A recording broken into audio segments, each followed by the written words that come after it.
Hey guys, weekly message, member message number 6. Most of you know that I personally hold to the view that everything the Bible describes physically, materially is over and fulfilled. The bride has been gathered out of the nation of Israel and some Gentiles. Satan and hell have had victory overcome. Second coming has happened. We live in an age of the Spirit, right? And I base this on a contextual view of everything that the Bible says. And I stand by the view without much hesitation. But I have to admit that there are some things that the Bible talks about that are not over. And things like John's description of the continuing kingdom, the new Jerusalem above, and after the Great Tribulation had occurred. And I believe that some of those things continue on today, right? And I also believe that biblical principles continue on today. That what the Bible teaches about faith in Jesus and access to God because of that, and love and hope and patience and kindness and everything related to Jesus, even though he has finished the work over the material world, that all the principles that the Bible teach spiritually are there for every individual to consider. But I have a confession to make, and I want to really be clear about this. I don't have a ton of evidence to say that my interpretation of these things holds water. And because of this, there are some people who have gone down the same road that I have gone, and they say, yes, it's all fulfilled. Yes, Jesus returned. Yes, he took his bride. Yes, everything's over. In fact, they get to the point where they say, man, the Bible is really only applicable to Israel. It's really only applicable to those people then. And anything that it says has absolutely no relationship to the rest of the world. They say it's Israel only. That's the banner under which they fly. Israel only. And it says that nothing in the Bible is to people today. That it was all to them, Israel only, which was destroyed and obliterated and spread out over the world back in 70 AD. Let me bring this even closer to home. We have some dear friends who used to come to the things that we do, the teachings and stuff, and they were just Christians that went to another church as well, and they considered the things I taught, and they didn't have any idea about eschatology. And one day I broached the subject, and they came up and said, well, what's this? And I said, well, I'm of the opinion that everything has been fulfilled in Scripture physically. And the woman of the couple said, well, if that's true and Jesus has come back, I'll never step foot in another church again. And so they hung with me for about a year and heard all the arguments for a fulfilled eschatology and a fulfilled material Bible. And she has held true to her word. She stepped away from going to material church and has never returned to one again. Now, that's okay, because material church is over. It's done. And they don't have to go to a church. And they were smart enough to realize that. Once they saw that Jesus did in fact return in 70 AD, they held true to this view, but they took it that next step. And they became pretty much Israel only. They really don't say, when you read the Bible, you can justify any of it applying to people today. And they make a pretty good argument in that sense, because you have to interpret what you're reading as being applicable to us today in order to escape from the Israel only stance. So I have clung to the notion that I believe, my personal opinion, that learning the Bible and hearing the word and clinging to the vine and being seeds that germinate and produce fruit are all vital and important to people today who can be considered the children of God. And in some really sound ways, I don't have much of a footing to support that. Anytime I say, well, look, this is what the Bible says, Israel only people will say, well, that wasn't written to you. That's written to them. That has no basis coming to you. And so I have to look and I have to justify my view that the Bible is still applicable today, but in ways that are non-material, in ways that are spiritually defined. And that takes some interpretation on my part, which may or may not be right or true. In fact, I could be completely wrong. And so for a few years, I have tried to find ways where the Bible does support the fact that believers need to read it. Should, if they can, if they have one.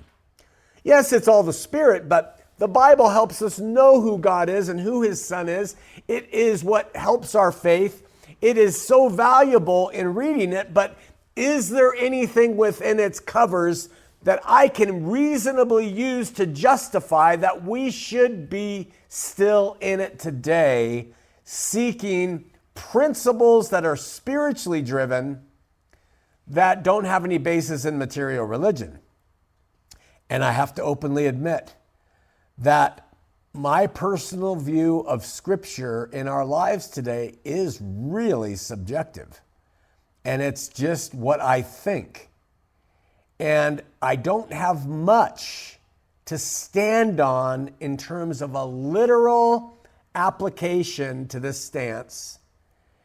And so how do I justify still reading an ancient text that wasn't written to us, really, and saying that we should apply the principles of it, faith, love, hope, and all those things, and that I'm not just creating more continued religion if everything has been wrapped up and done as Israel only says.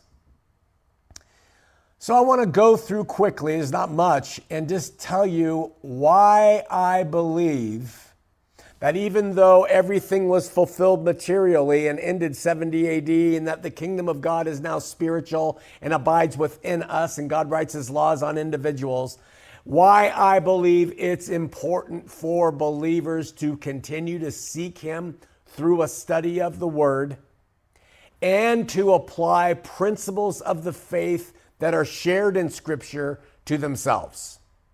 And I start with Paul in Romans 2:28-29, where he says, "For he is not a Jew, which is one outwardly, neither is that circumcision which is outward in the flesh, but he or she is a Jew, which is one inwardly. And circumcision is that of the heart, in the spirit, and not in the letter, whose praise is not of men, but of God." This was written by Paul to a church in Rome that included Jews and Gentiles. And it was a means for him to teach there then to them, not to us, but to them, hey, listen, you're a Jew not by your circumcision, not because you wear a yarmulke, not because you obey the different days and the diets and everything. You are really a Jew inwardly. You are really Israel from the heart. You could be circumcised 1,000 times. It doesn't mean anything to God. A real Jew, a real child of Abraham, son and daughter of Abraham, a child or son or daughter of faith is one from the heart. So when people talk about Israel only, we find right here that Israel is not physical Israel. Paul teaches that true Judaism, true Israel, true sons and daughters of Abraham are that of the heart. Okay? That's the first thing I want to start with in my stance against Israel only. In other words, we can see that in the apostolic age, non-physical Jews were being adopted into the kingdom of God as children of God by the Spirit through faith. And that got the ball rolling to differentiate the whole world and all the Gentiles and non-Jews in it from that little nation of Israel and how they outwardly were God's for a time. From there, I look at all the passages that describe what is needed to have relationship with the eternal God, to be a child of God, a son or daughter. And I look at all the teachings that talk about abiding in the vine, and we do that by faith. And allowing God to produce fruit through those who by faith are abiding in his Son. And being seeds that bear roots downward and fruit upward. And aren't tossed away and choked by the cares and riches of the world and all the other stuff. And the principle established there is throughout Scripture, the reality is people who are sons and daughters of God are sons and daughters by faith. They abide in him spiritually now, and they produce fruit. Now, I make the leap and say, I believe that is an eternal principle. I believe if it was true for them then, it's true for us now.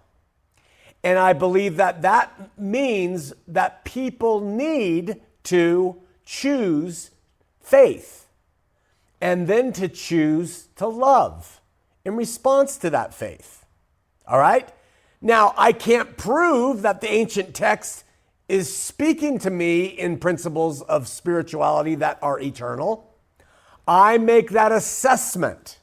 I believe that by the Spirit, when I read those things, that the principles taught to them on how to have a relationship with God was through faith in Christ, that it remains the same today. Can I prove that? I cannot. To I.O., I cannot prove it, but I believe it because I don't think God changes. And I think if the way to him was his Son then, to Gentiles too, not just Jews, and that Gentiles become Jews by faith, then I think the principle continues. Then I go to Isaiah chapter 9, where Isaiah, writing to Jews, says, again, it's to them, for unto us a child is born, unto us, the Jews, a son is given, and the government shall be upon his shoulder, and his name shall be called Wonderful Counselor, the Mighty God, the Everlasting Father, the Prince of Peace. Of the increase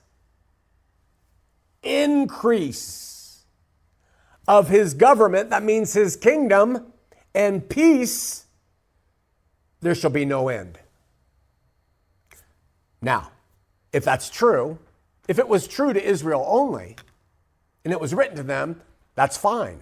But it does give us an indication that the kingdom of God, there is no end of the increase of it, of its governance and peace over the lives of people. If that's the case, we have to admit that people are continually coming to it. Jew, non-Jew, Gentile, whomever, by faith. And so we see that this is what it says, that the increase will never end. So therefore, people must be coming into that kingdom endlessly. How? By faith.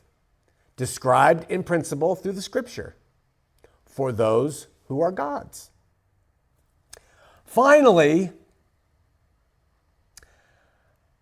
I get to the place where John describes in Revelation what everything looks like that has been materially done away with. And he does this at the end of Revelation. And in those chapters, he describes a new Jerusalem that is above. This is that kingdom that Isaiah said there would never be an end to its increase. And John describes it, and it has open doors that are open day and night, gates to the city, and those who are worthy to eat of the tree of life are able to enter therein.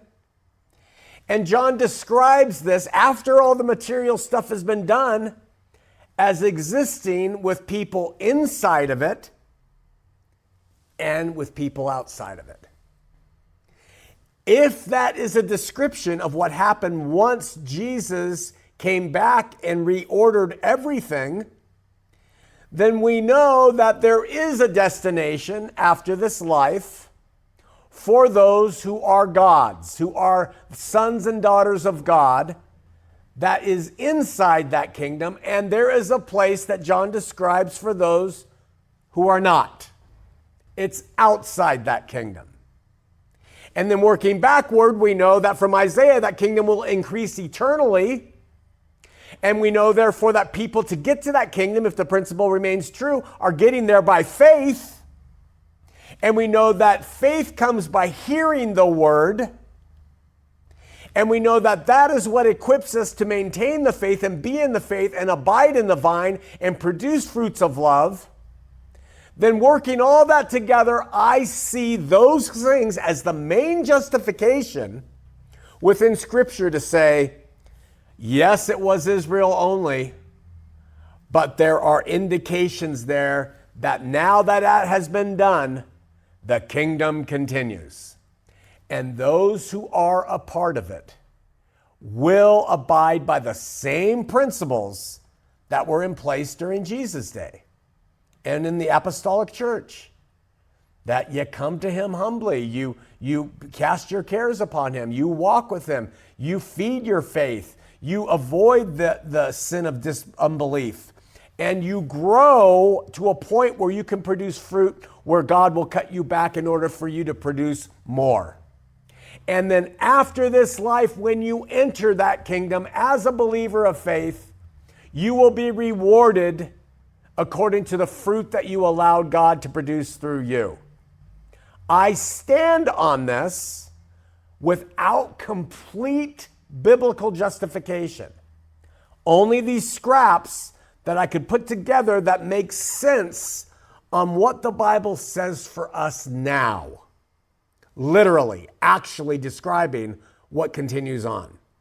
Now, because of this, and because the kingdom continues to increase, I see the need for believers, when led by the Spirit, to share Jesus with others. And again, when led by the Spirit. And I see the need that once people come to faith, they grow.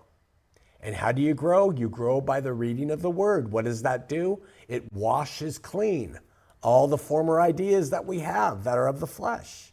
And it brings us into closer proximity to God so that he can therefore produce fruit through us. I wanted to address Israel only in this welcome message today because it's out there, but I want you to see how I differ with that. And the differences I have with full preterism are there too. I just want you to know that I do see a valid reason for reaching out still and sharing Jesus when led by the Spirit, and growing once you have come to know who he is. And that does come by learning in light to love and then have liberty. You guys have a great week. I love you.